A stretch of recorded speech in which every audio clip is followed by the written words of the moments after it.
Bench पे साफ आपको दिख रहा होगा कि यहाँ पे स्मार्टफोन रखा हुआ है, उसके अगले वाले बेंच पे भी स्मार्टफोन रखा हुआ है और सभी के बेंच पे जो आंसर शीट है उस पे स्मार्टफोन आपको बहुत आसानी से दिख जाएगा। एक एक बेंच पे दो दो तीन तीन बच्चे बैठ करके स्नातक का एग्ज़ाम दे रहे हैं। तो जो बच्चे हैं वो ग्रेजुएशन का एग्ज़ाम दे रहे हैं, स्नातक पार्ट 2 का एग्ज़ाम दे रहे हैं।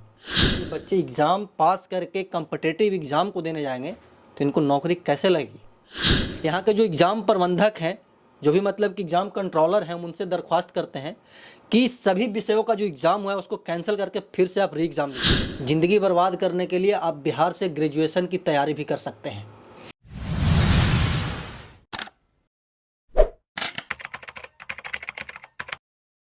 ये ज़रूरी नहीं कि ज़िंदगी बर्बाद करने के लिए आप दिल ही लगाएं। ज़िंदगी बर्बाद करने के लिए आप बिहार से ग्रेजुएशन की तैयारी भी कर सकते हैं। नमस्कार, प्रणाम, मैं अमित चौरसिया और आप देख रहे हैं नालंदा दस्तक। अभी हमारी मौजूदगी है अपने दफ्तर में और इस दफ्तर से आपको एक ऐसे खबर से रूबरू करवाने के लिए जा रहे हैं जिसको देख करके आपको बिहार के जो एजुकेशन सिस्टम है उससे विश्वास उठ जाएगा। एकदम सही सुन रहे हैं। के पाठक के आने के बाद माध्यमिक विद्यालयों में व्यवस्था सुधरा है, +2 विद्यालयों में व्यवस्था सुधरा है, प्राइमरी विद्यालयों में व्यवस्था सुधरा है। लेकिन आज भी बहुत सारे ऐसे यूनिवर्सिटीज़ हैं बिहार में जहाँ पे सेशन लेट चल रहा है, जहाँ पे परीक्षा के नाम पे सिर्फ़ और सिर्फ खाना पूर्ति की जाती है। हमारे बगल में जो आपको तस्वीर दिख रही है, ये तस्वीर कोई क्लास का नहीं है, कोई कोचिंग सेंटर का नहीं है, बल्कि ये लोग जो बच्चे हैं वो ग्रेजुएशन का एग्ज़ाम दे रहे हैं, स्नातक पार्ट 2 का एग्ज़ाम दे रहे हैं। स्नातक का पूरे क्या बोलते हैं कि नालंदा जिला में और बिहार में एग्ज़ाम चल रहा है, परीक्षा चल रहा है और उस परीक्षा में किस प्रकार धांधली हो रही है इससे आज हम आपको रूबरू करवाएंगे।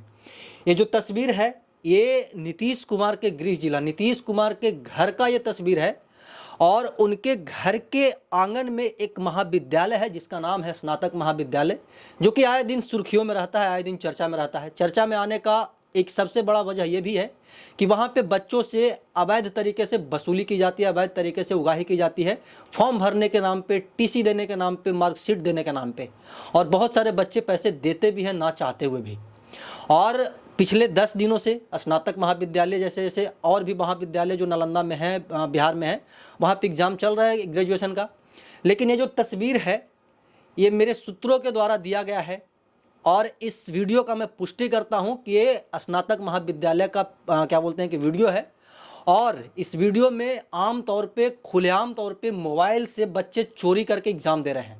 अब सोचिए, यही सब बच्चे जब ग्रेजुएशन पास आउट करेंगे तो ये सरकार से रोज़गार मांगेंगे।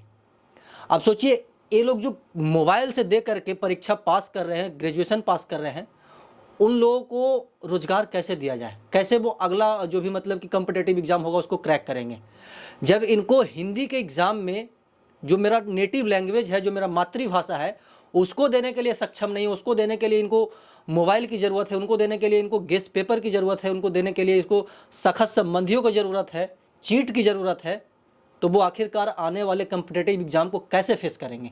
हम आपको आगे की वीडियो दिखाते हैं। देखिए, ब्लैक कलर का जो शर्ट पहने हुए हैं ये भी स्नातक महाविद्यालय के कमरे में बैठ करके एग्ज़ाम दे रहे हैं। उसी कमरे में बहुत सारी लड़कियां भी हैं, उसी कमरे में बहुत सारे लड़के भी हैं। एक एक बेंच पे दो दो तीन तीन बच्चे बैठ करके स्नातक का एग्ज़ाम दे रहे हैं। मतलब कि क्लासरूम नहीं चल रहा है, यहाँ पे एग्ज़ाम चल रहा है। बेंच पे साफ आपको दिख रहा होगा कि यहाँ पे स्मार्टफोन रखा हुआ है, उसके अगले वाले बेंच पे भी स्मार्टफोन रखा हुआ है और सभी के बेंच पे जो आंसर शीट है उस पर स्मार्टफोन आपको बहुत आसानी से दिख जाएगा। और किसी भी कीमत पर एग्ज़ाम सेंटर में मोबाइल फ़ोन तो छोड़ दीजिए, आप एडमिट कार्ड और पेन और इंस्ट्रूमेंट बॉक्स के अलावा कुछ भी नहीं ले जा सकते हैं। लेकिन बिहार के जितने भी महाविद्यालय हैं, एक दो को अगर छोड़ दिया जाए तो सभी विद्यालयों में एग्ज़ाम के नाम पे किस प्रकार से खाना पूर्ति होती है वो आप इस वीडियो से अंदाज़ा लगा सकते हैं। और ये कोई पहली वीडियो नहीं है, ऐसा वीडियो नालंदा दस्तक और आपको जितने भी डिजिटल मीडिया पे काम करते हैं लोग, वहाँ पे आपको बहुत आसानी से इस प्रकार का जो वीडियो है वो आपको दिख जाएगा। अब सोचिए कि ये सब बच्चे का भविष्य कहाँ जा रहा है। जो वहाँ के एग्ज़ाम कंट्रोलर हैं वो क्या कर रहे हैं? क्या वो भी इसी प्रकार से पढ़ करके पास हुए हैं? क्या उनको इन बच्चों के भविष्य के बारे में चिंता नहीं है, फिक्र नहीं है? और अगर नहीं है तो फिर परीक्षा के नाम पे खाना पूर्ति क्यों? डायरेक्ट पास करवा दीजिए। डायरेक्ट भी पास होते हैं, बहुत पहले होते थे बिहार बोर्ड में भी, जिनको अपना नाम नहीं लिखने आता था। रूबी राय जैसे बहुत सारे महारत हैं जो मतलब कि बिहार टॉप करते थे। अब इन लोग भी वैसे ही उसी राह पे चल रहे हैं। बिहार में बदलाव बहुत हुआ एजुकेशन डिपार्टमेंट में, इसमें कोई दो राय नहीं है। लेकिन जो स्नातक के एग्ज़ाम में, जो स्नातक के परीक्षा में इस प्रकार से जो चोरी चल रहा है, डकैती चल रहा है खुलेआम, इस पे अंकुश कौन लगाएगा? हम वहाँ पे थे, एकदम लाइव देख रहे थे कि बच्चे रील्स देखते हुए एग्ज़ाम हॉल में एंटर कर रहे थे। ऐसा मानो कि अंदर बाराती जाना हो उनको। ऐसा मतलब कि क्लासरूम में फ़ोन हम लोग यूज़ नहीं करते थे जब ग्रेजुएशन का तैयारी कर रहे थे मास कम्युनिकेशन का तो।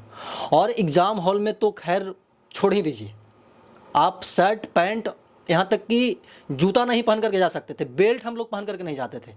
और मोबाइल और स्मार्टफ़ोन और गैस तो छोड़ ही दीजिए।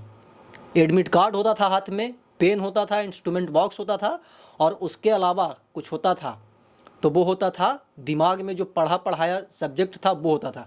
लेकिन बिहार के जो एजुकेशन सिस्टम है, शायद ये पाटलिपुत्रा यूनिवर्सिटी के तहत महाविद्यालय आता है, और पाटलिपुत्रा यूनिवर्सिटी के अंतर्गत आने वाले ऐसे ऐसे कितने महाविद्यालय होंगे और ऐसे ऐसे कितने बच्चे होंगे जो सिर्फ और सिर्फ अपने गार्जियन को और अपने कैरियर को टोपी पहना रहे हैं। यहाँ के जो एग्ज़ाम प्रबंधक हैं, जो भी मतलब कि एग्ज़ाम कंट्रोलर हैं, हम उनसे दरख्वास्त करते हैं कि सभी विषयों का जो एग्ज़ाम हुआ है उसको कैंसिल करके फिर से आप री एग्ज़ाम लीजिए।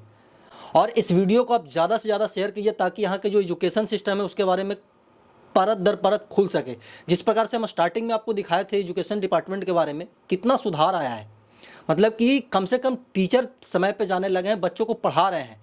लेकिन ग्रेजुएशन के जो एग्ज़ाम पढ़ रहे हैं, कहाँ जा रहे हैं इन लोगों के भविष्य? सोचिए आप एक बार अपने आप पे सोचिए कि ये बच्चे जो हैं, इनके भविष्य कहाँ जा रहे हैं? इनके जो क्या बोलते हैं कि आने वाले एग्ज़ाम होंगे वो कैसे पास आउट करेंगे? बहुत बड़ा सवाल है और इस सवाल को झुठलाया नहीं जा सकता है। यहाँ के टीचर और यहाँ के जो क्या बोलते हैं एग्ज़ाम कंट्रोलर हैं, वो भले ही अपने आप को तसल्ली दे लें कि सब लोग चलो एग्ज़ाम करवा दिए, एग्ज़ाम में बच्चे पास हो जाएंगे। लेकिन आप अपने आप से पूछिए मास्टर साहब कि जब ये बच्चे एग्ज़ाम पास करके कम्पिटिटिव एग्ज़ाम को देने जाएंगे तो इनको नौकरी कैसे लगेगी? और ये जो खुलेआम धड़ल्ले से डकैती चल रहा है एग्ज़ाम में, इसके बारे में आप क्या सोचते हैं? स्नातक महाविद्यालय के एग्ज़ाम कंट्रोलरों के बारे में क्या सोचते हैं? कमेंट बॉक्स में बताइएगा।